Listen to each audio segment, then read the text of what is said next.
English medium అని పొద్దు నుంచి ఊదరగొట్టారు. ఇంగ్లీష్ మీడియంలో చెప్తున్నారు భయ్, మీ సభ్యులు లేరు. ఇంగ్లీష్ మీడియం గురించి ఊదరగొట్టారు కదా పొద్దున, మళ్ళీ ఇంగ్లీష్ మీడియం చదవలేరా? అరే పొద్దున ఇంగ్లీష్ మీడియం అన్నారు. అరే ఇంగ్లీష్ లో చెప్తే భయపడతారు. ఏ భాష చెప్పాలి బాబాయ్?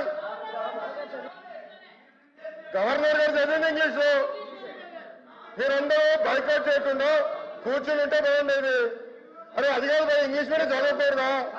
ఇంగ్లీష్ లో ఉందని చెప్పకూడదా? అరే మీరే ఇంగ్లీష్ మీడియం అని పెద్ద ఊదర కొట్టారు. నేను స్పీచ్ ప్రిపరేషన్ వెళ్ళినప్పుడు సబ్మిట్ చేసి ఇంగ్లీష్ మీడియం ఎత్తేస్తున్నాను కూడా మాట్లాడారు. మరి ఎట్లా బాబాయ్?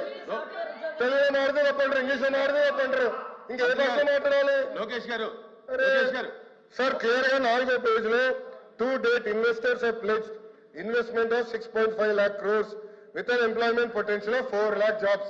అధ్యక్ష ఇది మా పార్టీ విధానం, ఇది ప్రభుత్వ నినాదం. క్లియర్ గా చెప్పాం అధ్యక్ష. గవర్నర్ గారు కూడా ఇది చదివారు అధ్యక్ష.